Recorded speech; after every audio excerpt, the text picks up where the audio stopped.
Hey guys, welcome to another super cool and awesome Demise video where I play a game. And today we're gonna play Super Mario Bros. For Mario Day, and now it's Mario Day. In all seriousness, tragedy struck yesterday, and I did record all of this, and I looked at the recording, and my mic was unplugged, and I was super duper funny, and you guys would never know. You would never know, cause we lost it. It's all over. But yeah. So I thought maybe I should like play again. We're gonna play this whole game, beating every level, so no warps. And then guess what? We're gonna run it back again on hard mode, and that'll be it. So we will have effectively 100%ed this game. There's no like collectibles or anything. So I would say that counts as 100%ing the game. Yeah, so I hope you guys will be like really proud of me when I do that, you know, just really proud. But you know, I've actually been up to a lot of things recently. It's not like why I haven't been posting. I just haven't been posting because I'm like lazy, bro. That's it. I'm sorry. I'm gonna actually like try to post more often, like a lot more often. Like I'm talking at least like a video or two a week.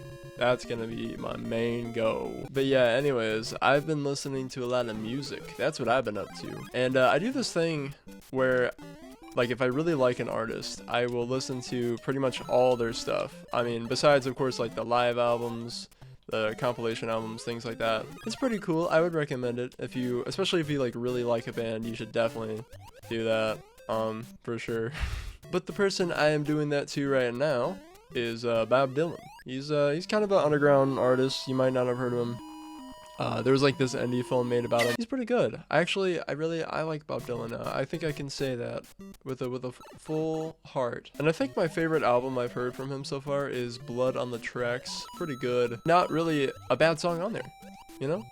And sure, there's like moments that drag on, like Jack of Hearts is like a little bit too long in my humble opinion, but I do still like it in some way. And of course, Tangled Up in Blue is real good. Just really good songs on there, you know? And I think a close second would be Blonde on Blonde. I feel like everybody says that. Everyone says, oh, Blonde on Blonde's my favorite Dylan album. And I mean, rightfully so. It's like saying, like, I don't know, like Abbey Road is your favorite Beatles album. It's kind of like saying that, like, almost. Because, you know, Abbey Road is just peak, bro. I won't even lie. Abbey Road is peak. You know, so any other answer is just like a preference. I mean, you can only really compare maybe Revolver. If we're really stretching things, we can say Sgt. Pepper. You know, me personally, Abbey Road is the best Beatles album. And even though everyone says it is true. And I kind of like hate the fact that it's true sometimes. Just because of how like popular it is, but you know, sometimes the popular records are the good ones, actually, and it is funny when that happens, but sometimes it is true. But yeah, and then you know what's really funny is before all this, before Mario Day, I was going to record this video, and it was so long ago that I had just listened to Led Zeppelin's entire discography. Like, that's how long ago it was, dude. I kind of want to talk about that now, too, because I mean, that was also, oh my gosh, dude. Yeah, honestly, I think my favorite Led Zeppelin album is Houses of the Holy. I don't think Houses of the Holy is like their best work. It's just my favorite, like personally, you know? I just love how weird it is and the variety of songs on it. It's awesome. Really great performances from Robert and just the whole gang, you know? Oh my gosh, guys, I think I finally did it. But anyways, there's not really a bad song. Like, people hate on the crunge all the time, but actually, I don't mind the crunge. The crunge is kind of like a vibe. Also, please don't be too mad that I'm doing the infinite life exploit because, you know, your boy really doesn't like to waste his time. But yeah, honestly, oh, look at that. We got like a quarter of a piece of paper. That's our life icon right now. That's awesome. I think my least favorite Led Zeppelin album, just to kind of like give you guys, I guess, a very small idea of my taste, is In Through the Outdoor. And I know that's like, bro, what? In Through the Outdoor? It's not bad at all. Just to like put it in perspective, I gave it like a 7, and I consider 7s to be like solid. I would say that's like the best word to describe a 7 for me. But like a lot of the album's faults have a lot to do with just the situation the band was in at the time. Just know that like it was basically 2 members of the band doing all the work, and the other 2 were just kind of MIA, shall we say. That's why there's a whole lot of keyboards, because one of those 2 members that were actually working on the band, on the music at the time, I mean, was the keyboardist and the bassist, John Paul Jones. And yeah, so him and Robert, the vocalist, just kind of were cooking things up. And so that's why the album kind of turned out to be how it is. And like I said though, really solid. Fool in the Rain really grew on me, kind of like a fungus, bro, I won't even lie. But yeah, honestly, I had some really like hot takes, not gonna lie, like when I first listened to some of those albums. I don't know what it was about Led Zeppelin 2 and 3 that got me like heated. Like I wasn't like mad or anything like like that kind of heated. I was just like, bro, this is like really overrated. Like especially Led Zeppelin 2. Like I gave that thing a 7. I give Led Zeppelin 2 a 7. How do you give Led Zeppelin 2 a 7, bro? I don't know what I was like listening to. I must have been listening to like the bootleg version or something. It was funny. Of course, I don't really like to go back and like change my ratings once my opinions change, because I feel like it's good to have like your real rating of how you felt when you first actually like were listening to it, you know. But obviously opinions change a lot over time. With a lot of movies I've watched, it's so funny. I'll finish it and be like, oh, that was okay. And then like a couple days later, bro, it's my favorite movie. Like I don't know what's going on. Sometimes I guess like things just need a while to sit, you know, and kind of like simmer. Yeah, Led Zeppelin 3 especially. I was like, dude, I gave Led Zeppelin 3 a 6. I was tripping for that. I won't even lie to you. If we're being real with ourselves, that is at least an 8. I don't really get the hate for it that I had there. But luckily, I would say with like my other ratings, I was actually pretty spot on with how I genuinely do feel about them.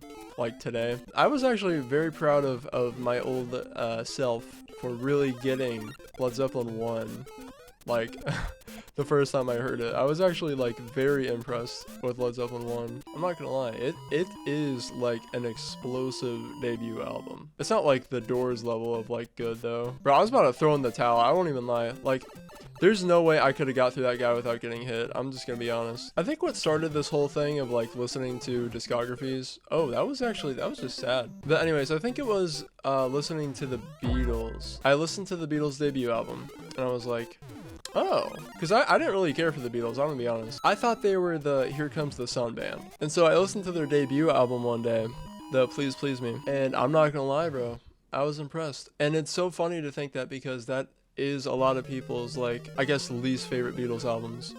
And I mean, rightfully so, you know, I guess in some ways. It's not as adventurous as their later works, let's just put it that way. But like for its time, that thing was like absolutely revolutionary, bro. Like just think about that. Think about all the bands that like made music because of the Beatles, or like shaped their style around that. And then after that, I just kind of listened to like the next album that they made and the next one. I just kept going. I was really impressed with their like improvement in their albums. Like I felt like each one got better and better as I kept going, and they were like also different once you get later in their discography. Like each album has such a different vibe to it than the last one, and I really appreciate that in a band, I won't lie.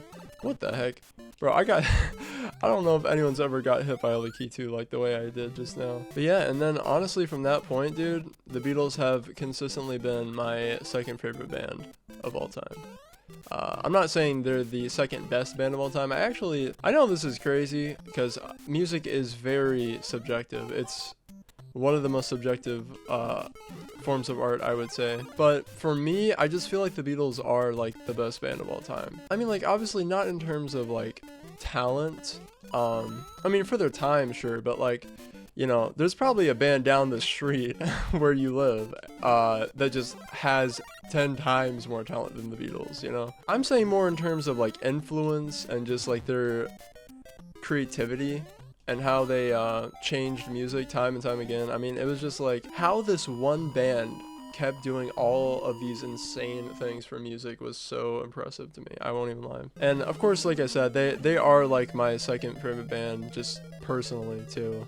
So, I mean, sure, maybe there's some bias there, but it would take a lot to like dethrone the Beatles, in my opinion. Most of those artists that were influential that like you can mention wouldn't have even existed without the Beatles in the first place. So it's like you can't like talk about the house without acknowledging the foundation.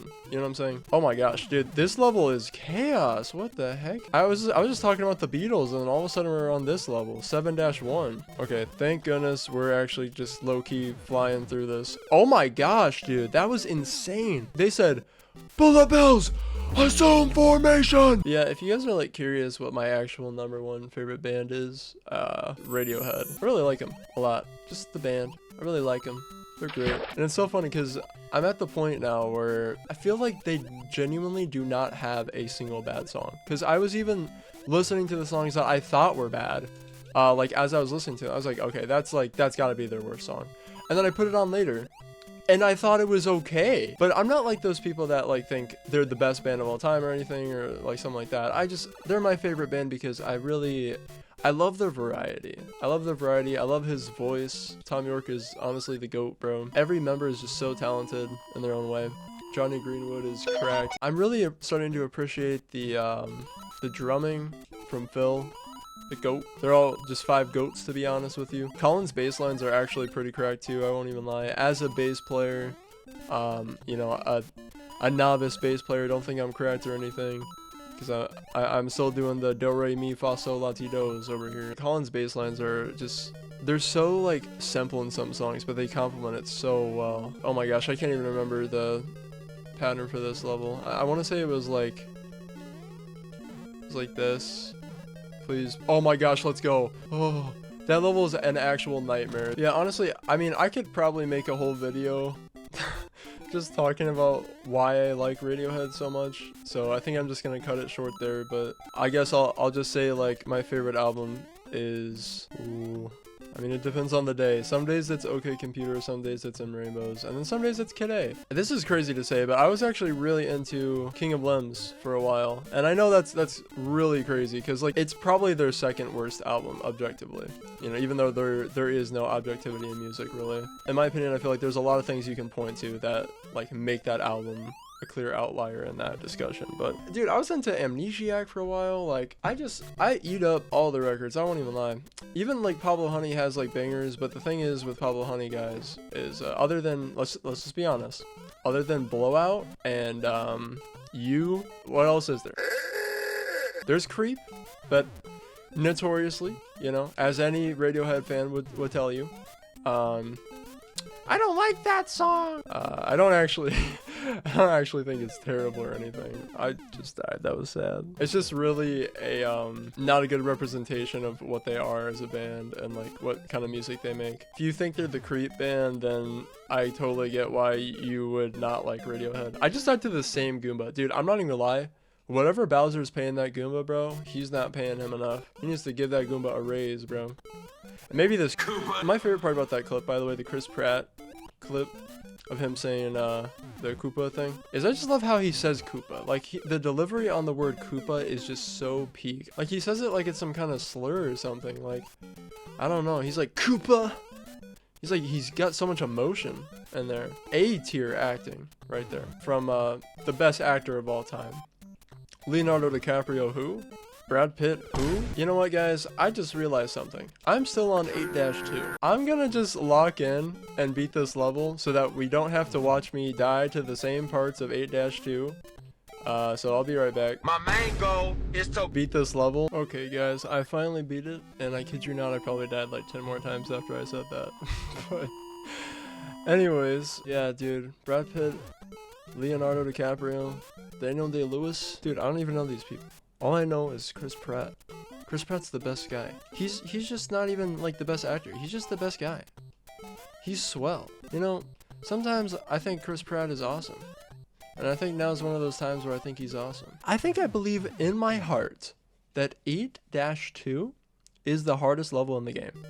And I don't know. But just look at that. Like I literally did 8-3 first try. I did not. That's insane. That's insane. That's a bug.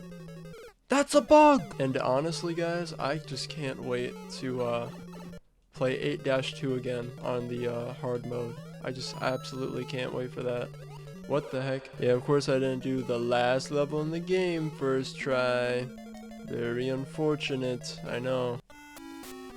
Oh my gosh, dude, all rise for the national anthem. You know, guys, fun fact about me is I used to use this song as my alarm. That underwater song was my alarm for the longest time. Is so funny. I don't know why I did that. I just had the Mario Clock app on my DS and I used that as my alarm for like 2 whole years of my life. And I just picked that song because I was like, you know what? I like that song. That's what I said. You know what'd be really impressive, guys? I'm sure it would impress all of you so much if I would just lock in and beat the game, because then we could actually play on hard mode. And that'd be fantastic, wouldn't it? Oh my gosh. I always like to be greeted by the sound of my alarm right before I'm about to beat the game, you know? It's kind of like a wake-up call to lock in. Let me go crazy. Go crazy, Oh. Alright guys, I'm back at it again. Back at it again at Krispy Kreme. Here I go. V. Okay, Mario V. Let's see. You know, I was just really hoping he was gonna jump. Where is this? Is this like Bowser's sewer or something? What's going on here? And you know, if it is, then Bowser expected me to arrive because like he put fire bars in the sewer. Alright, let's see if we can do it, guys. Please, I'm begging you. Oh, thank goodness. Oh, thank goodness. Guys, we finally beat the game. We did so good, too. So now that we beat the game, we're gonna play it all the way again. But this time on hard mode. The Goombas have turned into Buzzy Beetles. The Goombas are all extinct. It's actually kind of crazy. It's like, what happened to the Goombas? Did Bowser fire all the Goombas? Like, is that the lore? I hope they're okay. You know, Goombas need to support their families too, man. Also, if you guys want me to, I will like totally do this with every Mario game. I will 100% every single Mario game if that's what you guys want me to do. And honestly, I might just do it anyways for fun. But just to have like a little motivation, you know. I'd say if this video gets like 5 likes, you know, that's a little more than I usually ask for. I'm not gonna lie. I don't know if we can reach that. I usually ask for 5 likes, and I will 100% the lost levels as well. And that is actually, I think, the only Mario game I have never 100%ed, and the reason why is because it's just very tedious. I think you have to beat it like 20 times to get all the stars on the title screen. So that'll be fun.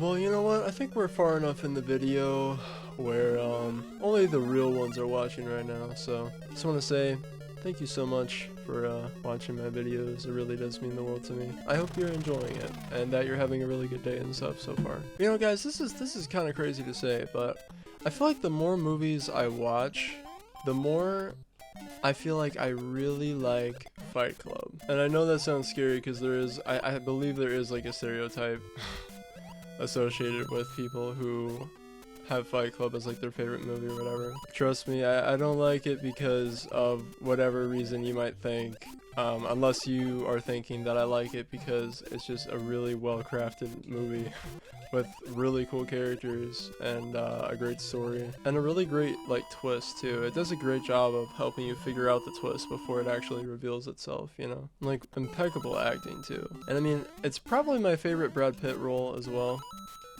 I do like him a lot in Once Upon a Time in Hollywood. And Fight Club is like, I don't want to spoil anything, so I'm gonna like stop talking about it. Like, you know, I mean, I haven't really said anything like spoiler wise. It's not like, you know, me saying it's a good movie spoils the movie.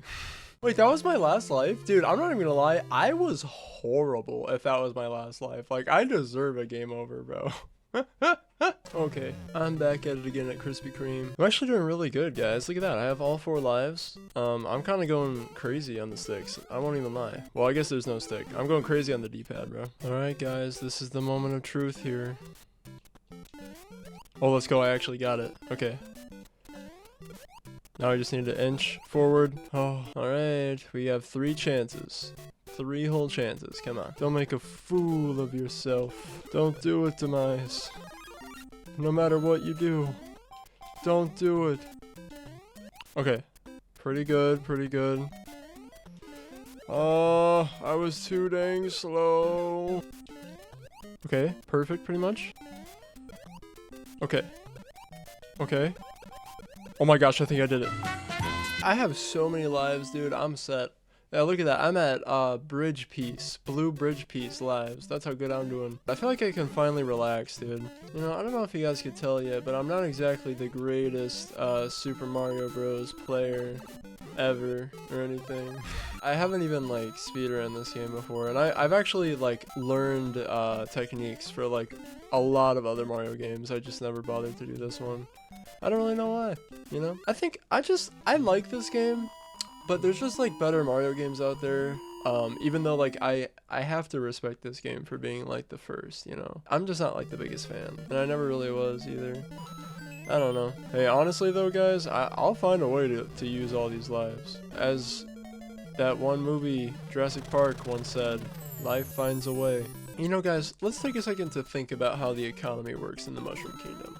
Just like imagine this: you get $100 in like our world today. And instead of getting like a pat on the back or something, which is pretty much what you get in today's economy anyways. Look at that, guys. Demise is hip with all the kids. He's making inflation jokes. Oh yeah. In the Mushroom Kingdom, if you get $100, you literally get a second life. Think about that. Dude, $1,000? That's 10 lives you can live. You know, guys, I think we should all just move to the Mushroom Kingdom, bro, at this point. We'd have such good company, too. Imagine, you know, Toad and the gang. Well, you know, the thousands of Toads. That'd be awesome. And, like, another part of the equation here is that the coins are just laying around. They're in, like, little blocks and stuff floating around. So you can just go out into the world. You can just wander the earth and become rich and get like extra lives while doing it. So in my opinion, like a W strat would definitely be like wander the earth, get 100 coins, right? And then you use that life to actually do what you want to do. So like you gotta have that time, the grind time, and then once you reach that amount of money, oh my gosh, wait a second. Guys, honestly, we're halfway done with this game, and I'm already kind of sad. You know, these games they're journeys. I think it reminds me of life. You know, life is a journey. Even if in real life we're not running around and stomping Koopas, I think we can all relate to the feeling we get when we play a good video game that really takes us on a journey. And I love albums that do that too. Music that takes you away. Never back down, never what? Never give up! What? Okay guys, I'm back, and I will admit, I used the this whole thing, I used it one time, and it was because on 4-2, I like went up on the top of the level, and then I couldn't go back down, and I was gonna have to use the warp zone, or I just restart really quick, and I just didn't feel like it. I'm sorry. So there's the one time I used it. Oh my gosh. Yeah, that's another thing too. Sorry, I was listening to music, so I muted the game for a second. I'm listening to Bob Dylan's, let me check the name of it real quick. Desire. I'm listening to Bob Dylan's Desire. Alright, I'm back, guys. I had to eat dinner, and it was actually really good dinner. I had salmon and rice and broccoli. Very good. It was like fine dining, I won't even lie. So W mom. Dude, we're finally at the peak male height level. That's awesome. Oh, this level's just like one of the pipeline levels from Super Mario Bros. 3. I actually really like that game. That game is an absolute 10, dude. I don't care who you are. I feel like everybody needs to play that game at some point. And you know, this is kind of like a hot take, I would say. But I don't think Super Mario World is like absolute peak Mario. I'm just gonna be honest. Maybe I just I didn't play it like enough as a kid or something. But I played it when I was a kid, and I liked it. But I didn't think like, whoa, this is the best thing ever. That's what I thought about Super Mario Bros. 3 somehow. I feel like that's an oddly, almost like mature opinion to have. I don't know, cause I wouldn't say like liking Super Mario World over Super Mario Bros. 3 is like an immature thing to say. I would say like, in my opinion, it just comes down to like, just vibes, right? Like if you just prefer the vibes of Super Mario Bros. 3 to Super Mario World, there's nothing wrong with that. They're both absolutely stellar games for sure. All rise for the national anthem. You know, as much as this song has been played to death for me, like just personally, I still really like it. It's such a great piece of music. What? How does that even? I did not stomp on that cheap. Let's just be honest with ourselves. Also, I'm Mario U. Oh my gosh. You know, Mario T. Bro, this Mario has a lot to spill. Mario T might take us to the end, guys. I don't know. Dude, Mario T was taken from us. It's now Mario S. I'm not gonna lie, having the pattern of 7-4 memorized is a life changer, bro. Like, I will not. Mario R. That's like the cursive Mario. Mario R. Uh-oh. Oh my. That was pretty tough, Bowser. Alright guys, we only have one world to go. Really, the only hard level left in the game is 8-2. And am I crazy for thinking that? Like, is it even a hard level? I don't know. Maybe it's just like a chaotic level and that's what's hard about it. Dude, the Koopa got me. Alright, here we are. World's hardest level. It doesn't get harder than this, see? Dude, impossible. That was insane. Oh my gosh, that was also insane. I like became the Buzzy Beetle. Dude, let's go. Hardest level in the game down. Dude, that was insane. Mario O is actually kind of the GOAT. Mario O? More like Mario GOAT. Oh. You know, I can't believe the last time I played this level. I did it first try. No death. You know, I think I need to just channel some of that energy. Okay, there's the strategy that I was missing. Oh, now this is the easy part of the level. Look at this. Look how easy this is. See? Super duper easy, dude. Alright, here I go. Last level, guys. You know, I really feel it this time. You know when you just really feel it? I really feel it. You know, this is wonderful. I feel very, very awake all of a sudden, you know? Alright, here I go, guys. Oh boy. Oh, let's go! I did it! Yay! Oh my gosh. Alright, well, thank you so much for watching this video, and I will see you in the next one. Bye-bye!